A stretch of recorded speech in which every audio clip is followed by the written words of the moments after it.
I think last month, we were here at Espacio with my wife. Oo. And there was a visitor. So, dito ko sa taas, and they were down. Said, sino ba yung umakyat? Oo. Papa mo ba yun? Share the same values. Okay, yes. Same outlook in life. Same life goals. I think those are very important. And the character of your partner is very important. So dumaan din ang ulo mo sa kamay ni Mami. Yes. Ng gunting. Yes.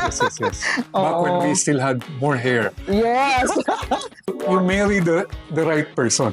Oh, number one. And marry the one you love. Oh. And love the one you marry. And that's the secret. That's the secret.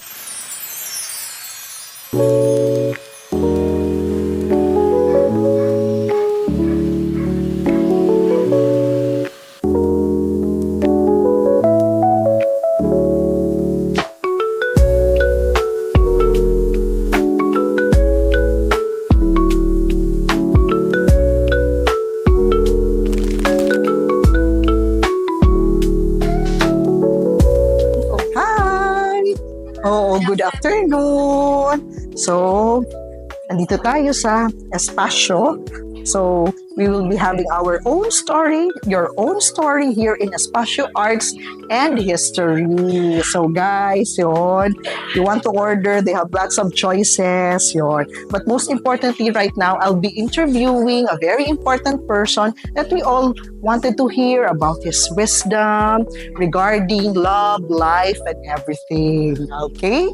So, see you guys in a while. Okay guys, I'm going up the stairs. So ingat-ingat tayo, pero I love it. Everything is surrounded with history. So it's a place where you can go and really know about the history of Tacloban. Yan, ang ganda.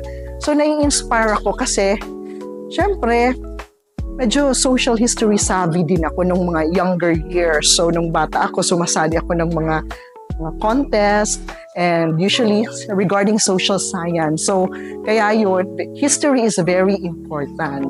So, right now, I'm very inspired by this person because, alam nyo ba, he all has these collections. Look at the place. Oh, wow. So, it's like a mini museum here at Espacio, which are pieces of the past.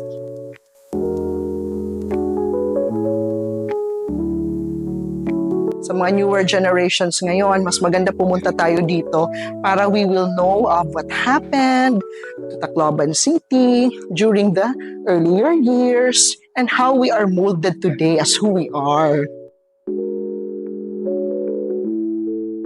Ayan, yung mga ganito palang mga telepono, hindi natin alam.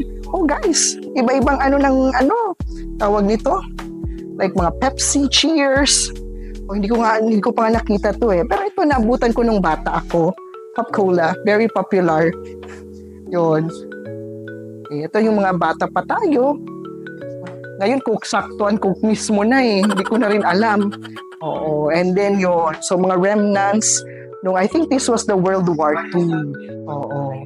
So, yun yung mga lumang TV daw dati. Yan.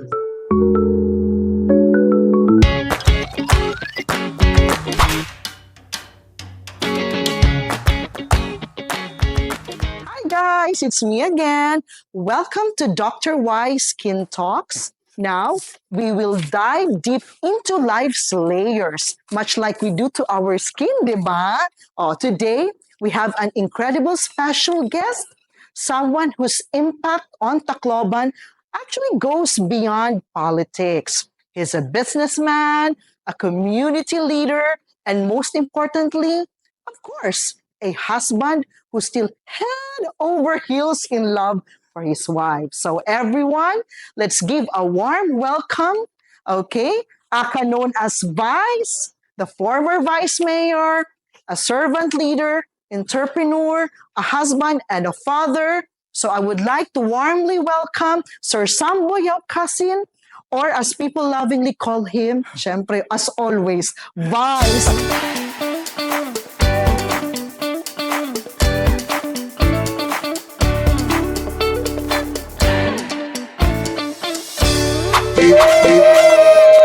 Thank Thank you, thank you.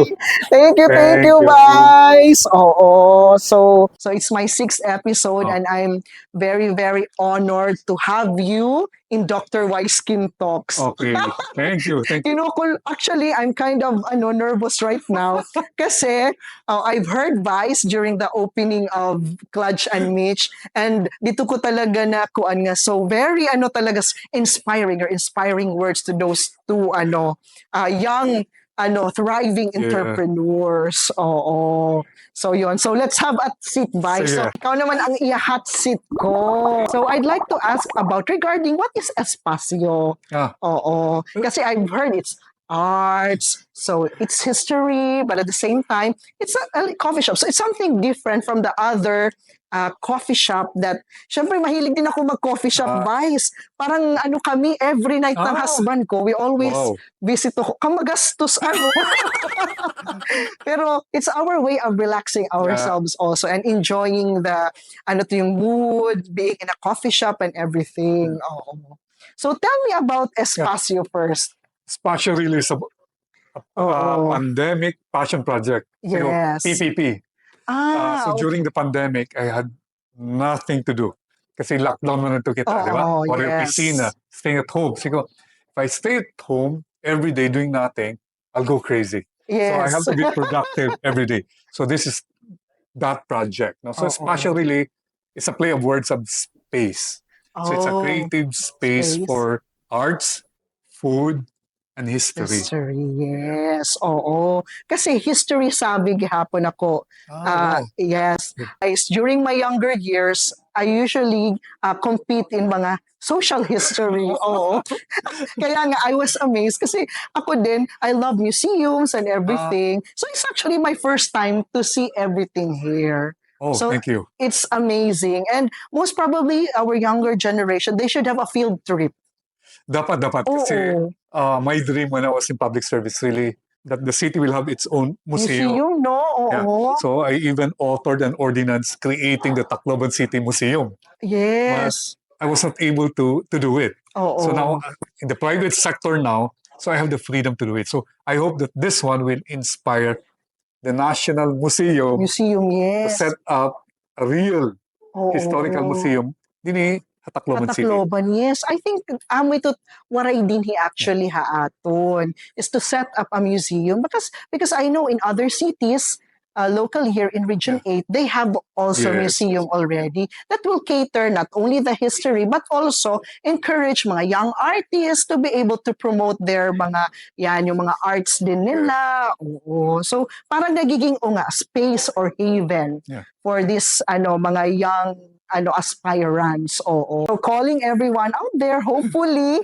yung mga dreams natin of having a museum, especially for Region 8, will come into a reality. So as you all know, si Vice, I've also known him since I was young. Wow!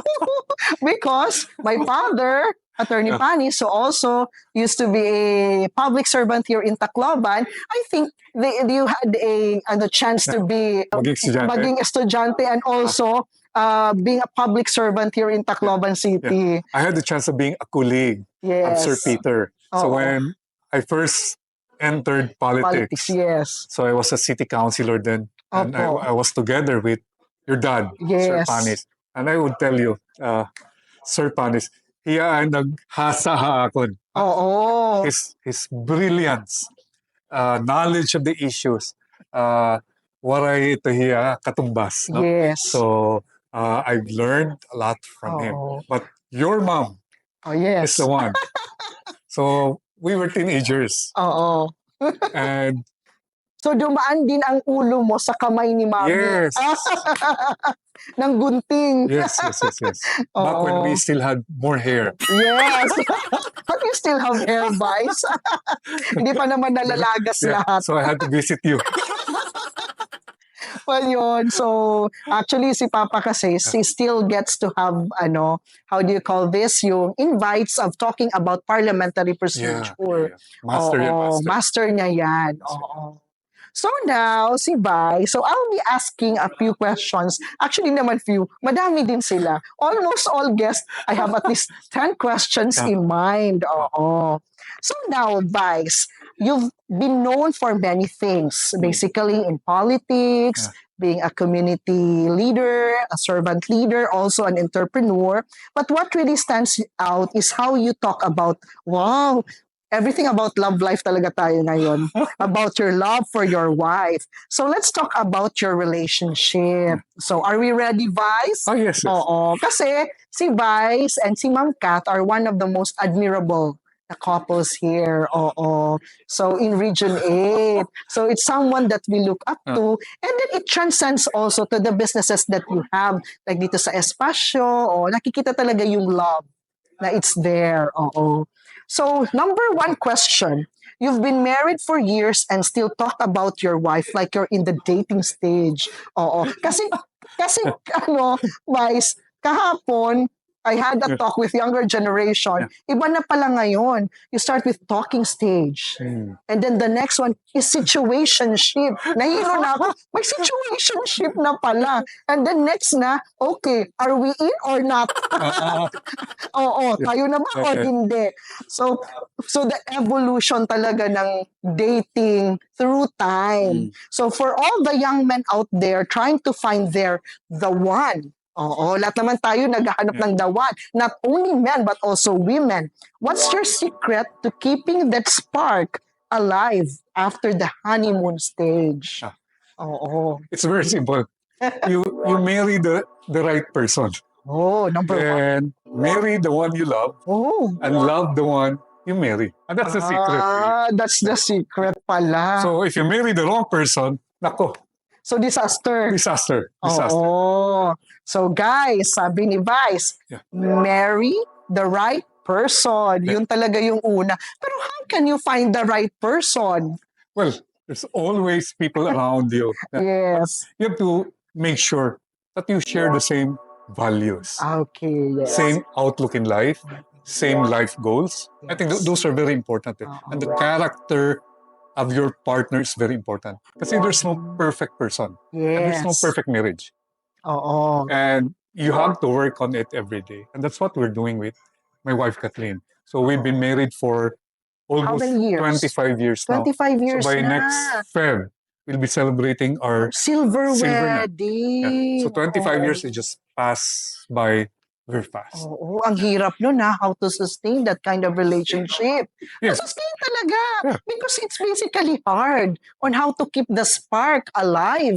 Oo, kasi 25 years, you're always together. Every day you see each other and everything, the spark. But I think communication is very important as well. Of course. You communicate. Parang ganito, Vice. Hello. Parang yun yung time natin, yung may party life. Yes. Keeping the lines open. Yes, true. Yun. And it's really being honest. Yes. Being open. And the foundation of any relationship is trust. So I think that's what is lacking we see in modern relationships. Oo, guys. Young generation trust. Trust your partner. So ano naman yung ibig sabihin ng trust your partner? Kasi ngayon, di ba, Vice, mayroon ng mga cellphone and everything. So parang sa inyo ba talagang you check on each other's phones or ano ba? Or talagang may privacy din kahit paano? For us to keep us really transparent and all. So Kathleen knows my Facebook, password. The same way that I know her password. Yes. So you don't hide anything. Yes. But doesn't mean that you have to always you have to check on the phone. The phone. But it helps men like us, husbands, to make sure that you don't keep secrets from your wife. And that builds trust. So wala kang tinatago. And that's for me, that's very effective. Yeah, so that's the thing, guys. Always keep an open communication and then trust. Then wala talagang tinatago kahit saang parte ng katawan. Of course. Open. Oo. Number 2 question, Bai. So many couples struggle to transition from the boyfriend and girlfriend stage to something deeper or ang gusto ay casual fling.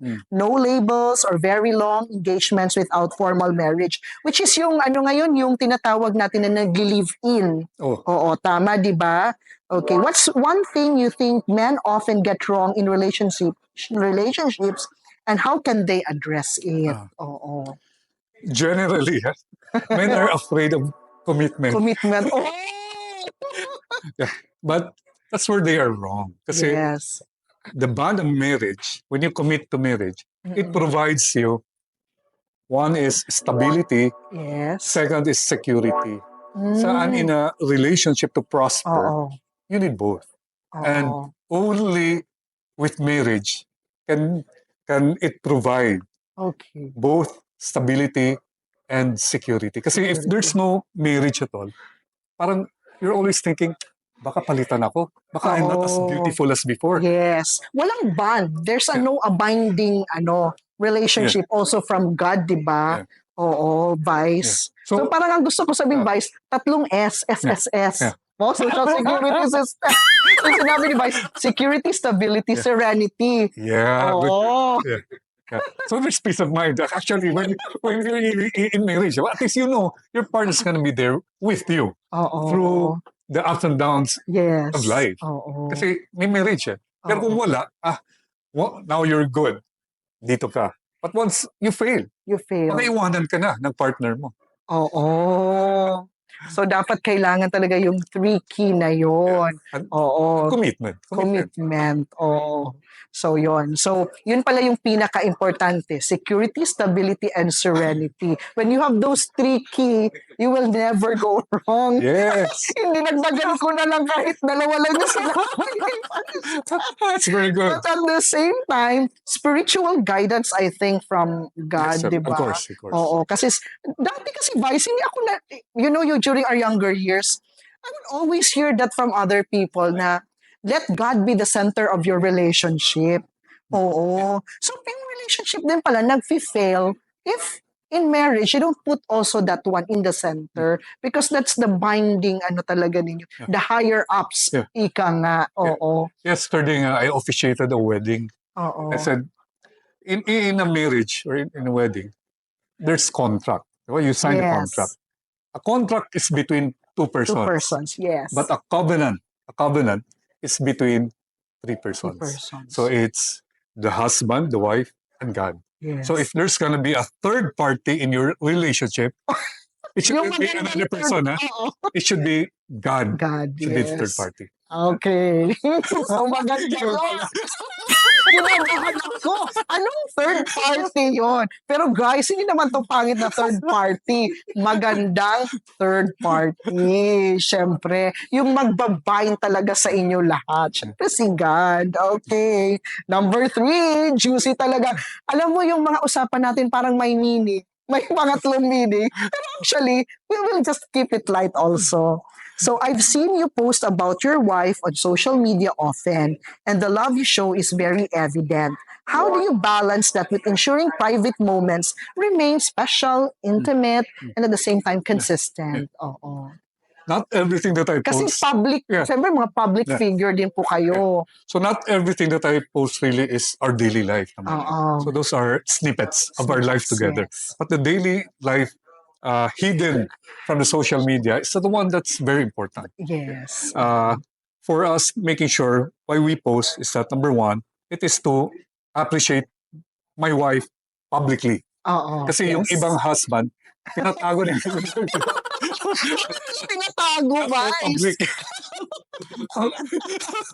Pang-private lang. Pang-private lang. Oo. But why do we post?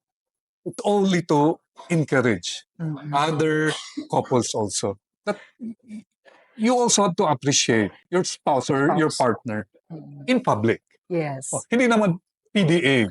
Oo. But you post once in a while to affirm. Yes. Also, not just to appreciate, but to affirm. Your partner. And I think that's very important in a relationship. Oh. Ang daming pinopost mo, makikita mo, di ba, sa social media, kahit anong pinopost. But why don't you post about your wife or your husband? I think that's very important in any relationship. So I do that. But it doesn't mean that lahat ng ginagawa it's posted on social media. Yes. Not everything na behind the scene should be exposed or posted in social media. Oo. Syempre naman kasi kung may mga intimate moments kayo, Vice, hindi na pwede. Yun sa inyo na yan. Special ko Para merong, pero may secrecy, privacy. And if you have conflicts, especially if you have conflicts, don't ever post on social media. It will never solve any problem. You do it will worsen. It will worsen it. Kasi ang daming marites. The biggest gossip. Yeah. So work on it privately. No? Kung ma-okay na, then that's when you post it. Especially yung mga marites, pag may malaman silang conflict, mas sila natutuwa. Parang sabi na, yay, na pinag-aaway na and everything. So I'm doing that really, sis. No? Recently, I learned that the people that we admire, couples that we admire, that we have seen always together, then the last thing I heard, wow, they're separating. So, after many years? So it's really happening. Yes. And we hope that by this episode, hopefully you'll be encouraged. Couples that are struggling with their marriage, hopefully you'll be encouraged to be there, to work it out. Yes. To stick with each together. Other. Yeah. Kasi I would always, my papa would always tell us, yung mga itsura nyo, your physical appearance changes through time. So, ibig sabihin na pag tumanda na yung partner nyo, iiwanan nyo na. Because that's part also of life. Your physical appearance changes. So you had one more A.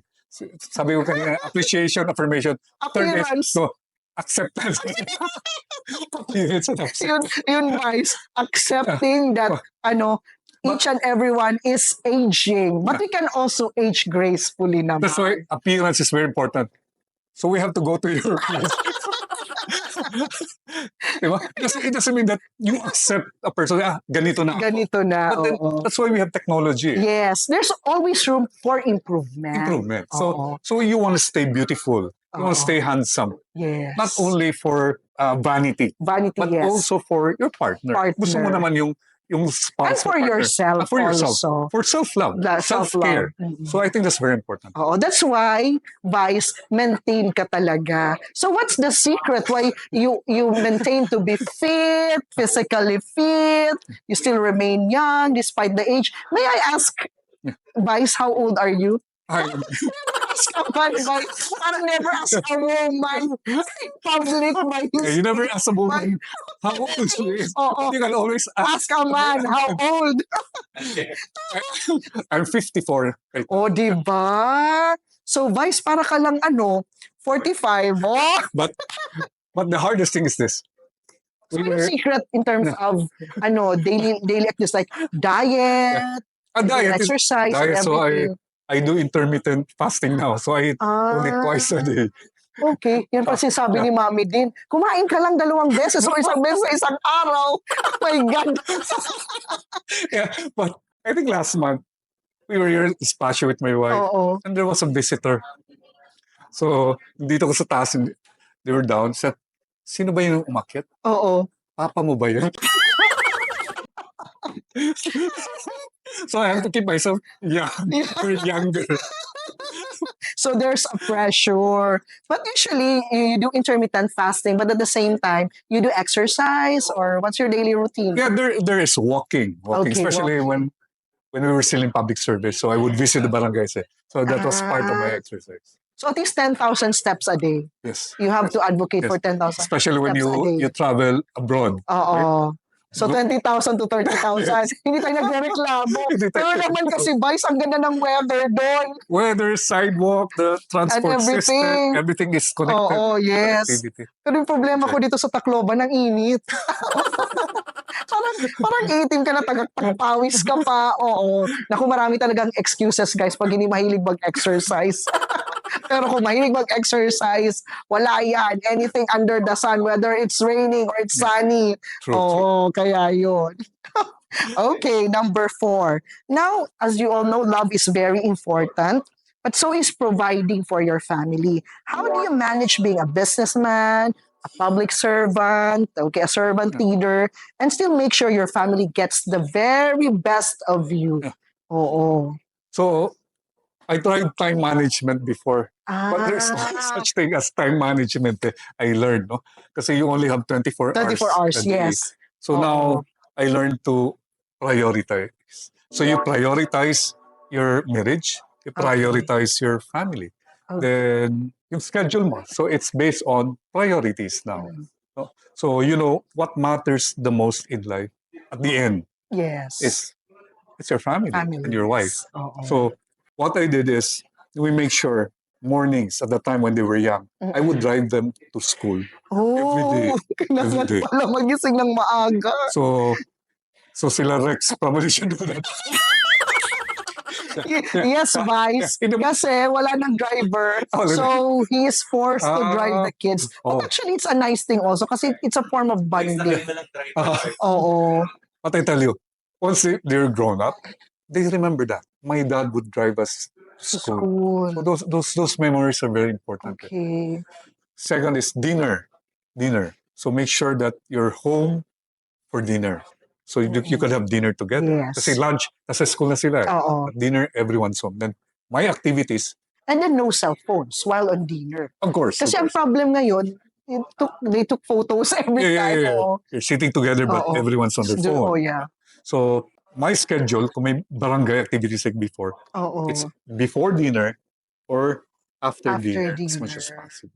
So I think that's important kasi your success as a businessman, no? or you have a great career.